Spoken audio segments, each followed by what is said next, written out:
Despite a trio of scandals currently grabbing the attention of most Democrats and Republicans in Washington, D.C., some legislators are still going about business as usual. Senator Sherrod Brown, a Democrat from Ohio, has allied with Senator David Vitter, a Republican from Louisiana, to unveil a bill that would increase capital requirements for big banks and to end too big to fail. Senator Brown, thanks so much for taking the time to chat with us. Good to be with you. Thank you. We spoke last week to Senator Vitter about the bill, but I'd like to turn our first question today to housing. Do you want to reduce the government's role in housing right now? That's a mixed answer. I mean, in some ways, government has perhaps been too involved, but I want to see government. So I want to make sure that rules are followed, that government can, in partnership, help on the issue of foreclosure. We've seen banks through robo-signings and other kinds of ways. We've seen financial institutions sometimes break the rules, sometimes break the law. Oftentimes mislead buyers. So to say more government role, less government role is not the issue. The issue is following the law and making sure consumers are protected. And so in protecting consumers, then would you plan on, in what situation would you plan on reducing the government's role? Well, I don't know. I look at what happened with the settlement that was announced a few weeks ago. I had hearings on some of the things the rating agencies were doing.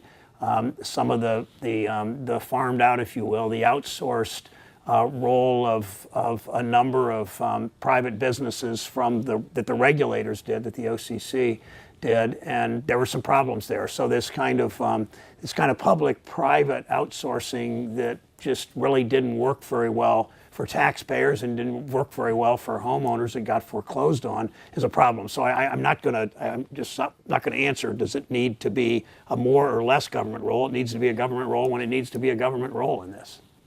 Okay. Now, what do you think about the mixed signals that the government gives to banks when they ask the banks to make lending available to people with lower credit, but then they include regulations that make it legally risky to do so? Well, I think that questions like that suggest that it's government that was more responsible for the almost collapse of Wall Street and the damage done to the economy, when in fact, a number of Wall Street, let's just say Wall Street, has not shown a whole lot of contrition for what it did to the country, and frankly, Wall Street has there didn't seem to be a lot of accountability there, and I know that it's sort of conservative talking points to blame the regulators for this, and I think there's plenty of blame for the regulators.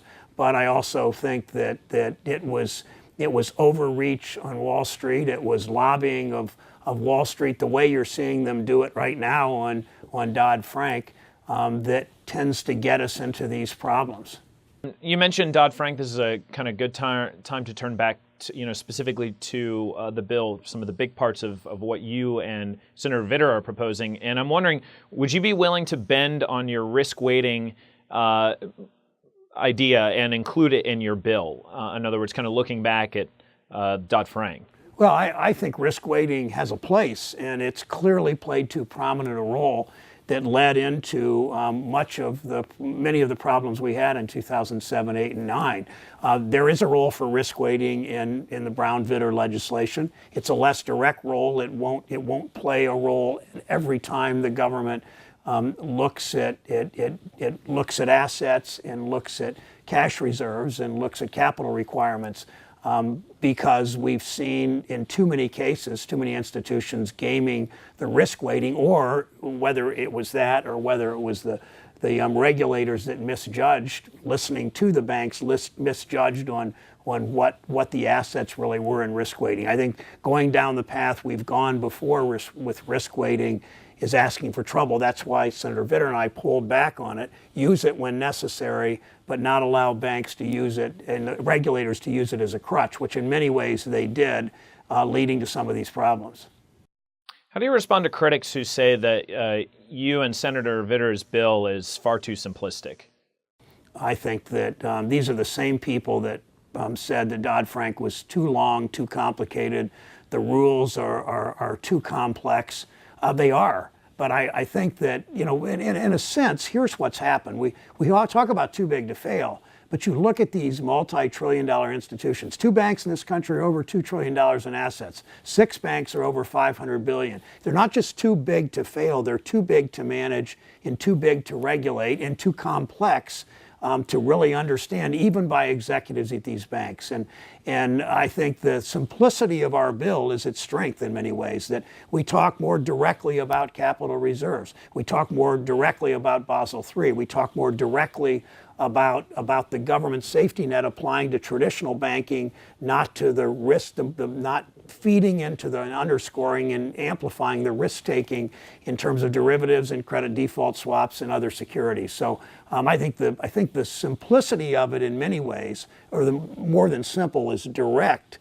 The directness of this bill is one reason you've seen support from people like George Will and Peggy Noonan and Tom Honig and Sheila Bair and Torillo and so many of these other experts that have supported all parts or all of our bill because they want to see a more direct approach like this.